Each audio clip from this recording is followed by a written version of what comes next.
오늘은 엑스포 SDK 52 업데이트에서 알아보겠습니다. 네, 요거조차도 제가 좀 늦게 리뷰를 하고 있는데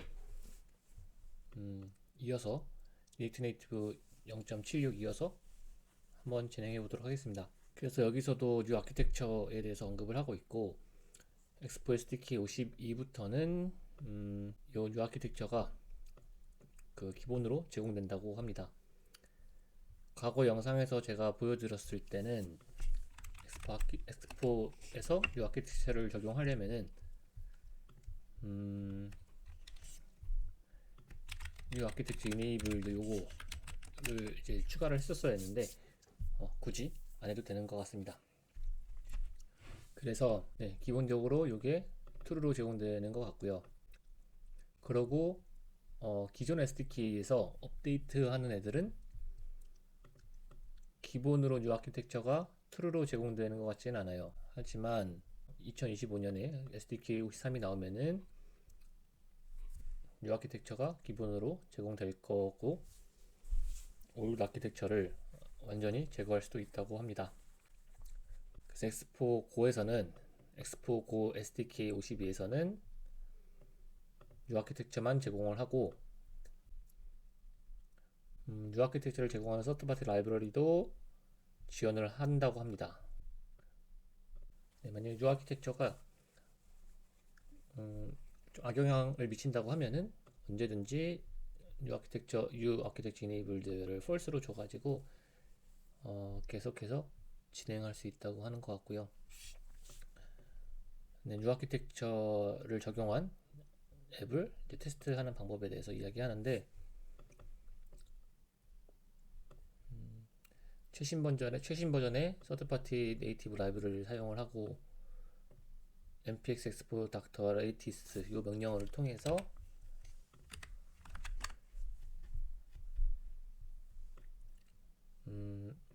지원되지 않는 것들을 찾아서 해결하면 되는 것 같습니다. 네, 뭐 당연한 얘기인데 뉴 아키텍처를 지원하지 않은 라이브러리가 있다고 하면은 마이그레이션이 필요할 수 있고요. 만약에 라이브러리가 뉴 아키텍처를 지원하지 않는다고 하면은 아마 그 라이브러리는 제대로 유지 보수되지 않는 거라고 볼 수 있다고 하네요. 논 이슈에 대해서 알아보면은 네, 뭐 이런 Q&A들이 있는데 읽어보시면 될 것 같은데 기본적으로 아키텍처에서 만약에 라이브러리들이 제대로 호환되지 않는다고 했을 때 어떻게 해야 되는지 뭐 그런 질의응답들이 나와 있는 것 같습니다. 그리고 리액트 네이티브 GitHub 레포에 가면은 여기 뉴 아키텍처에 대해서 이슈 레이블이 뉴 아키텍처인 것들을 찾아서 어떤 이슈들이 있는지 쭉 볼 수 있다고 하네요.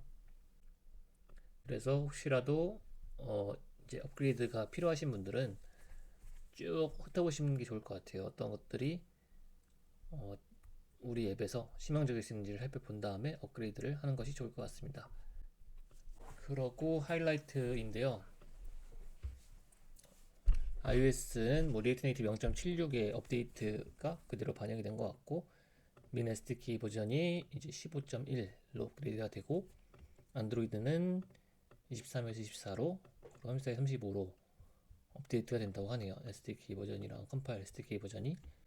그리고 엑스포 비디오 라이브러리가 스테이블로 릴리즈 되었다고 하고 이거는 SDK 51에서 베타 버전이었습니다.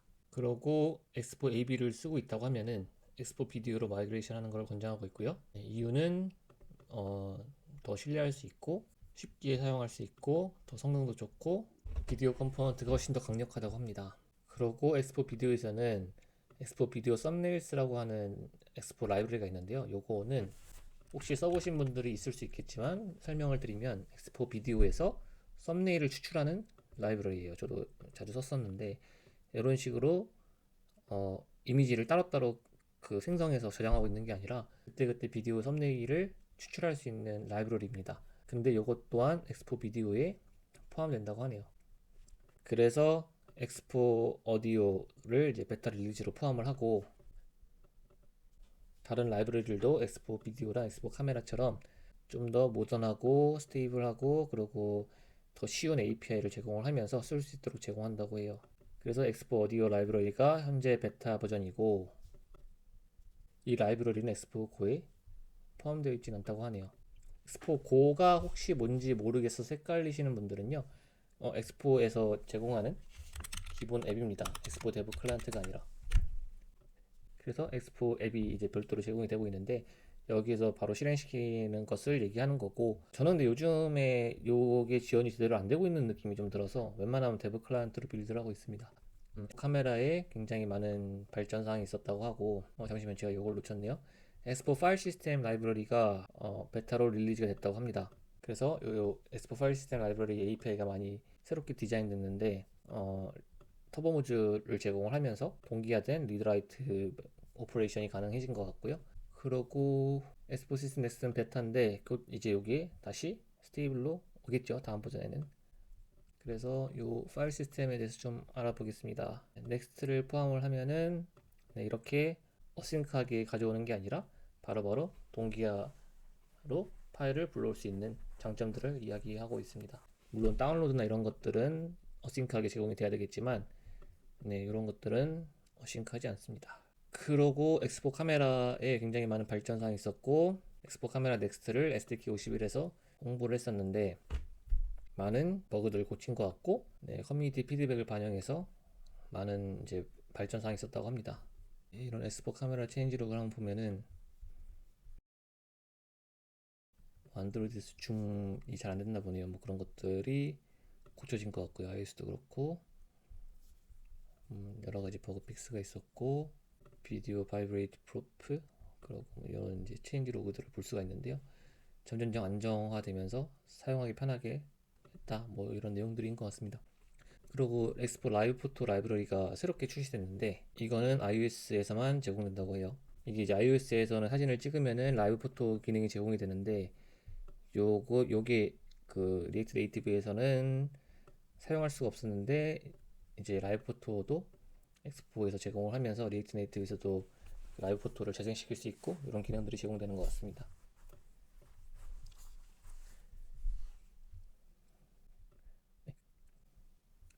이런 식으로 사용하면 될 것 같습니다.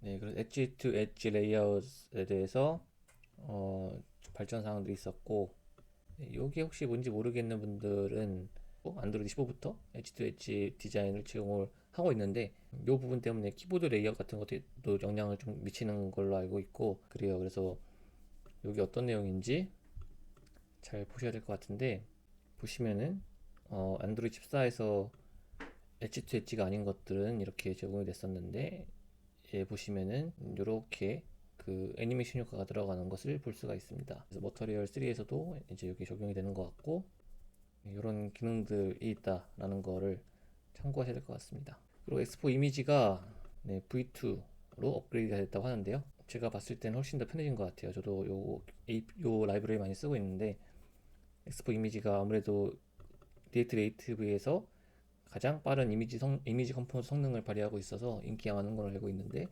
여기서 보시면 유즈 이미지라는 후그를 제공을 해서 이렇게 바로 이미지를 가져올 수 있는 기능을 제공을 하고, 뿐만 아니라 이미지가 로딩이 되지 않았을 때 이렇게 이미지가 로딩 중이다 라는 것도 후그를 통해서 알려줄 수 있습니다. 그래서 훨씬 더 그 이미지의 상태를 알 수 있도록 제공하고 있습니다. 다음으로 이미지 매니플레이터.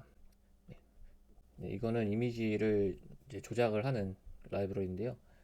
여기서 훨씬 더 성능이 좋고 유연하고, 그러고 더 개발자 경험이 좋은 API를 제공했다고 합니다.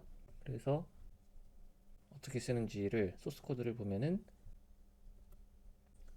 Contextual API라고 하는 게 이런 것 같네요. 컨텍스트가 이렇게 있는데,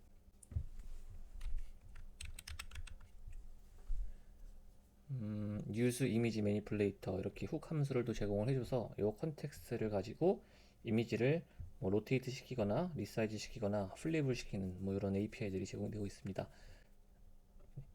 그래서 그 내용을 이야기하고 있는 것 같고요. SQLite가 있었는데 SQLite에서 KVStore라고 하는 거를 새롭게 출시를 했습니다. 그래서 Key Value Storage라고 하는데, 이게 Key Value Storage가 SQLite에서를 통해서 개발이 된 것 같습니다. 그래서 어싱크 스토리지 많이 쓰실 텐데요. 요거랑 똑같은 API로 제공되고 있다고 하고요. 여기서 보이는 것처럼 동기화 API를 제공한다고 합니다. 그래서 getITM 싱크를 활용할 수도 있고 getITM 활용할 수도 있습니다. 그래서 뭐 여러분들이 앞으로 뭐 저 MKB MKKV인가? MNKV 라이브러리를 어싱크 스토리지 대체해서 쓰고 있는 걸로 알고 있는데 요거를 굳이 쓰지 않고도 요 라이브러리를 통해서 충분히 키밸류 스토리지를 활용할 수 있을 걸로 예상이 됩니다. 굳이 여러 라이브러리를 쓸 필요가 없으니까요. 그리고 다시 엑스포 데브툴스 플러그인은 바이너리 페일로드를 지원한다고 합니다. unsigned int 팔 어레이 뭐 이런 타입들을 제공한다고 하는데 뭐 스테이트 매니지먼트 라이브러리를 더 잘 지원하기 위해서 제공되는 것 같습니다. 아무래도 이제 고성능 이제 상태 관리를 한 라이브러리들이 나오면서 이런 것들이 필요해진 것 같습니다. 그리고 엑스포 노티피케이션이 발전했는데 FCM 버전 1을 지원하는 것 이상으로 더 많은 발전이 있었다고 합니다. 버그 수정은 물론이고요. 네, 그래서 백그라운드 타스크라던가 이런 것들을 더 지원을 하는데 심지어 앱이 완전히 종료됐을 때도 노티가 이제 발송된다고 합니다. 그래서 엑스포 노티피케이션이 많이 이제 좋아졌다 이렇게 볼 수 있고요. iOS 18에서 틴티드 아이콘이 이제 제공이 되는데 그 기능을 사용할 수 있도록 제공한다고 합니다. 그래서 이 내용에 대해서 저도 써보진 않았는데요. 이런 문서가 있으니까 라이트 다크뿐만이 아니라 틴티드라고 하는 테마가 제공되고 있습니다. 그래서 엑스포 컨스턴스가 엑스포 ENB에서 제대로 제공되는 것 같고 .env 파일이 제대로 로드됐는지 확인한다고 합니다. 그리고 캘린더 풀 시트스 이게 엑스포 캘린더에서 실행 가능하다고 합니다. 그래서 시스템에서 제공하는 캘린더 다이얼로그를 실행시킬 수 있게 된 것 같고요.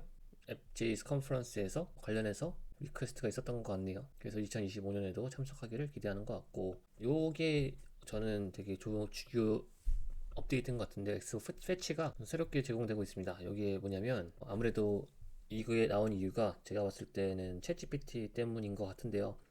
챗GPT에서 보시면은 엑스포 패치가 뭐야 이런 식으로 이제 질문을 했을 때 내가 훨씬 더 설명을 잘하긴 할 텐데 이렇게 스트리밍 되고 있는 거거든요. 이런 결과들이 이게 모든 결과들이 한 번에 서버에서 제공이 되면은 너무 느리고 기다리는데 오래 걸리기 때문에 사람들이 바로바로 읽으면서 데이터들이 들어오도록 해서 경험을 더 좋게 만드는 건데 이런 것들이 아무래도 중요해지다 보니까 이런 패치 API를 개선한 라이브러리가 나온 것 같습니다. 그래서 보면은 이렇게 소켓으로 스트림하는 방식을 제공을 하고 있고 이 패치 API를 통해서 스트림 방식으로 데이터를 불러와서 저렇게 챗GPT처럼 바로바로 보여줄 수 있도록 제공하고 있습니다. 그리고 리액트 내비게이션 V7 버전 7이 이제 제공이 되고 있고 만약에 엑스포 라우터를 쓰시는 분들이면은 업그레이드를 하지 않아도 자동으로 이 기능들을 활용할 수 있게 됩니다. 하지만 이슈가 좀 있는 것 같아요. 보시면 그래서 모든 게 지원되고 있지 않다고 하는데 리액트 내비게이션에서는 되는데 라우터에서는 제공되지 않는 것들이 정확히 어떤 건지는 바로 볼 수가 없는 것 같아요. 네, 말은 저렇게 써 있으니까 확인이 되시는 분들은 댓글을 달아주시면 좋을 것 같네요. 그리고 리액트 네이티브 데브 툴스는 자바스크립트 디버거를 이제 대체하고 요거는 리액트 네이티브 0.76 그리고 엑스포 스플래시 스크린에서 굉장히 많은 업데이트가 있었다고 합니다. 그래서 풀스크린 API가 이제는 없어진 것 같고요. 그래서 이렇게 아이콘으로 스플래시 스크린을 제공할 수 있도록 한 것 같습니다. 그리고 페이드 트랜지션도 제공을 해서 이렇게 스플래시 스크린 셋 옵션스를 통해서 페이드를 굉장히 간편하게 할 수 있고요. 그리고 다크 모드 스플래시 스크린도 공식적으로 지원을 하게 되었습니다. 컴피그 플러그인을 사용해야 되는 것처럼 보이고 이게 굉장히 중요한 피처 리퀘스트였던 것 같아요.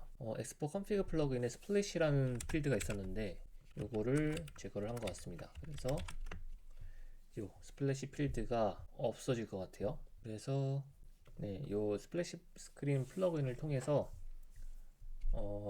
저 여기 컨피그를 여기가 아닌 다른 곳에다가 해줘야 되는 것 같습니다. 그래서 이게 아니라 이런 식으로 제공을 해주셔야 될 것 같습니다. 이런 식으로요. 그래서 이 API를 좀 보면은 네, 이런 식으로 제공되고 있습니다. 그래서 네, 이거를 참고하시면 될 것 같아요.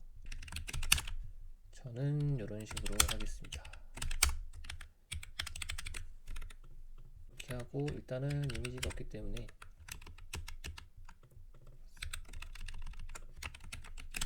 네, 이렇게 보일러플레이트를 업데이트하면 될 것 같고요. 제 쪽에서는 네, 여러분도 이렇게 수정하면 될 것 같습니다. 그러고 스플래시 스크린에서 한계점들은 엑스포 고 또는 개발 빌드에서 앱이 실행될 때 표시되는 스플래시 화면과 유사한 뷰에는 설정 변경사항을 테스트하려면 다시 빌드해야 되기 때문에 테스팅이 좀 번거로울 수 있다고 합니다. 네, 그래서 빌드를 새로 하고 다시 보는 식으로 화면이 제대로 나오는지 확인해야 될 것 같고요. 이런 부분들도 추후에는 더 많이 발전시킬 거라고 합니다. 그리고 엑스포9에서는 앱 아이콘을 로딩 스크린에서 로딩을 하고 스플래시 스크린에서 로딩하고 있지 않는다고 하네요. 그리고 디버그 프리벤트 오토 하이드 어싱크 요거를 사용하는 빌드들이 제대로 동작한다고 하고요. 요 결과는 앱 UI랑 플래시 스크린 사이에서 깜정 화면이 볼 수 있는 것을 이야기하고 있고요. 이거는 릴리지 빌드에는 영향이 없는데 안드로이드 자체에서 안드로이드에서는 이런 문제들이 생기는 것 같다고 이렇게 이슈 트래커를 친절하게 걸어주셨습니다.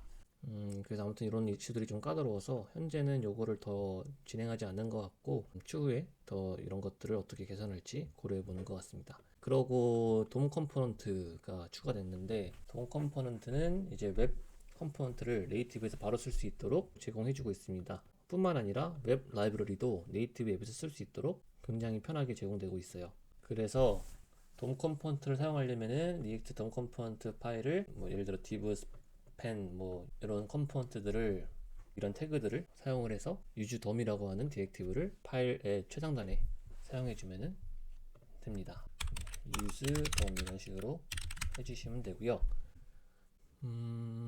네, 에반 베이컨이 굉장히 많은 예시들을 리액트 돔 컴포넌트 예시들을 제공했다고 합니다. 네, 트위터가 열리네요. 그러고 엑스포 CLI에 대한 업데이트인데요. 네, 트리 쉐이킹, 유니버설 트리 쉐이킹 서포트가 이제 제공된다고 하고 자동으로 인마스크립트 모듈 인풋가 사용되지 않고 있으면은 제거해주고 있다고 하고요. 오버 더 에어랑 웹 퍼포먼스를 굉장히 향상시켰다고 하고 있습니다. 리액트 컴파일러가 익스페리먼트하게 서포트되고 있고 요거를 사용하고 싶으시면은 익스페리먼트에서 리액트 컴파일러 true 이렇게 주시면은 된다고 합니다. 요거는 이제 메트로 얘기인 것 같고요. 리액트 네이티브 0.76에서 이미 그 업데이트 사항이 포함된 거기 때문에 자동으로 적용된 것 같고요. 네, iOS에서 그러니까 iOS 앱을 실행시킬 때 바이너리에서 바로 실행시킬 수 있도록 네, 이런 새로운 플래그들도 제공되고 있고 use metro require이라는 플래그를 통해서 debugging of missing modules 어떤 소리인지는 제가 잘 이해가 안 되는데 이런 플래그들도 제공되는 것 같습니다. 그래서 좀 더 찾아보겠습니다. 이게 뭔지.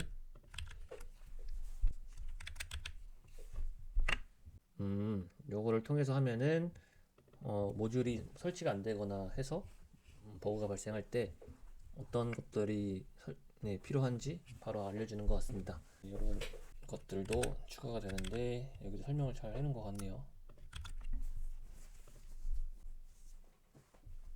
이런 사이클 서로 이제 인풋 문을 하다 보면 이런 워닝들이 발생을 하는데 이거를 이근화하는 것도 제공하고 있는 것 같아요. 그러고 expo use metro space enable 네, 그래서 요 플래그가 엑스포 CLI에서는 이제 디폴트로 된다고 하고 그래서 약간 헷갈리는데 모노레포를 기본적으로 다 설정이 되어 있다라고 볼 수 있는 건지 약간 이 부분은 저도 헷갈리는 것 같아요.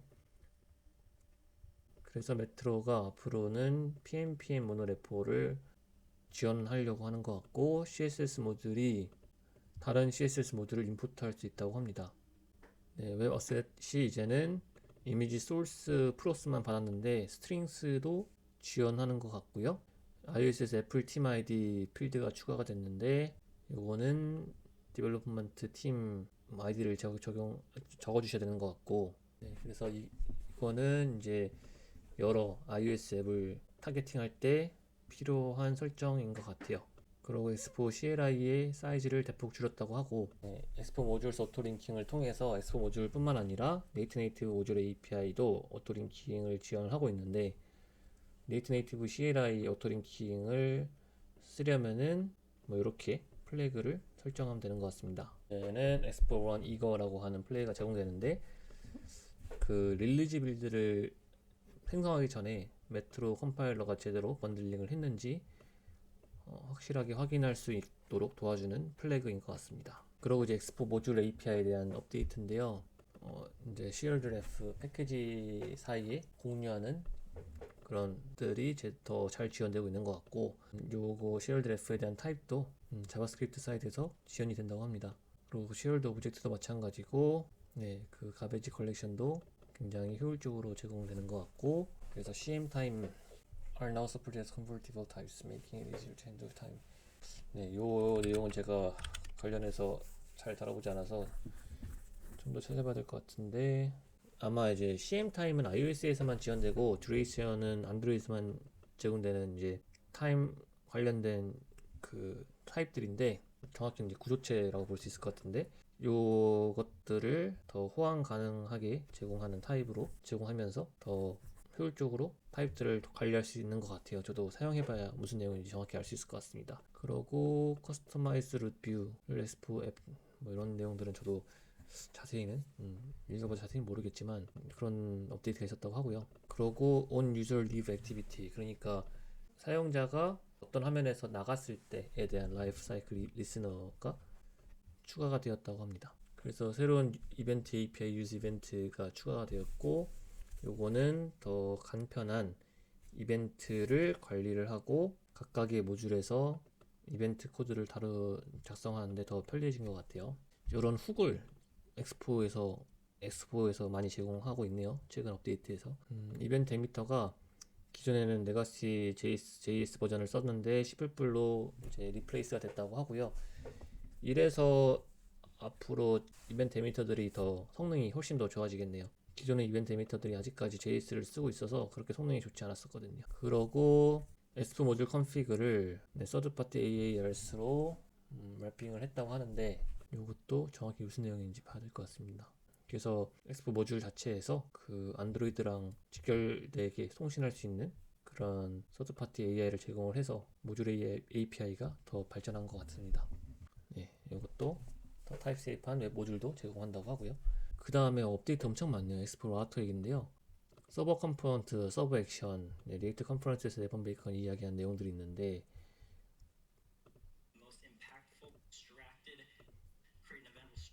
네, 여기서 시연한 내용들이 익스페리먼탈하게 제공된다고 하네요. 그래서 이런 이제 굵직굵직한 것들은 제가 따로 시간 내서 다룰 수 있도록 하겠습니다. 그래서 이렇게 익스페리먼스에서 리액트 서버 펑션스를 툴로 한 다음에 이렇게 서버 사이드, 유즈 서버 이런 식으로 해서 서버 컴포넌트를 엑스포에서도 쓸 수 있도록 제공을 하고 있습니다. 근데 익스페리먼탈 해서 실제로 제가 사실 요거는 관심이 있어서 조금 읽어봤었는데, 아직까지 배포라든지 이런 거에 대한 한계점이 있어서 그냥 로컬에서 재미로 써봐야겠더라고요. 예, 이거 아까 나온 내용인데 레이트 내비게이션 버전 7을 쓰고 있고, 그리고 S4 라우터 UI라는 게 제공이 되고 있습니다. 그래서 헤드리스 탭 컴포넌트 이런 것들이 제공이 되고, 이게 뭔지 좀 더 알아보면은 이렇게 탭 리스트에서 엑스포 라우터 UI에서 제공하는 그런 UI들이 있습니다.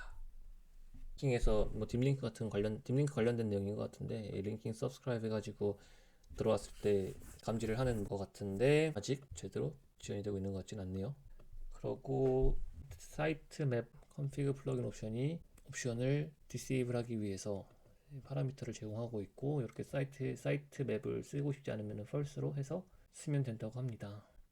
그러고 다음으로 EAS인데요. 이거는 쭉 보시면 될 것 같아서 빠르게 넘어가겠습니다. 내용이 너무 많네요. 그리고 푸시 노티피케이션이 엑스포 고에서 SDK 53부터는 지원되지 않는다고 하고요. 요거를 쓰려면은 엑스포 데브 클라이언트를 앞으로는 무조건 써야 된다고 합니다. 이유는 여기 설명이 되어 있는데 이제 네이티브 앱이랑 굉장히 직결이 되기 때문에 엑스포 고에서 이거를 제공하는 거에 대한 한계점이 있는 것 같아요. 그런 내용들이 추가가 됐고 구글 맵스는 이제 노티피케이션이랑 똑같이 엑스포 고에서 더 이상 지원하지 않는다고 합니다. 또 디벨롭먼트 빌드에서 쓸 수 있고요. CRSQLite는 엑스포 SQLite에서 이제 데프리케이트 되고요. 이게 굉장히 잘 유지되고 있지 않기 때문에 제거한 것 같습니다. 그리고 엑스포 AB는 아까 위에 한 내용들인데 비디오 API가 데프리케이트 돼서 엑스포 비디오를 쓰라고 권장하고 있습니다. 그래서 이제 브레이킹 체인지스인데요. 위에 했던 내용들이 다시 나오는 것 같은데 엑스포 고는 이제 앞으로 모든 그 뉴아키텍처를 모든 앱에서 쓰고 있고 자바스크립트 컴파일러가 더 이상 지원되고 있지 않는다고 합니다. 그러고 안드로이드 노런글 서포트 팬더미를 페도미터도 안드로이드 더 이상 지원하고 있지 않다고 하고 이것도 쓰려면은 디벨롭먼트 빌드를 쓰라고 합니다. 그리고 엑스포 카메라 레거시, 엑스포 SQLite 레거시, 그리고 엑스포 발 스캐너 이런 것들이 다 제거가 됐고요. 프라이버시 필드도 엑스포 앱.json에서 삭제가 됐다고 합니다. 그래서 저도 혹시 쓰고 있는지 보겠습니다.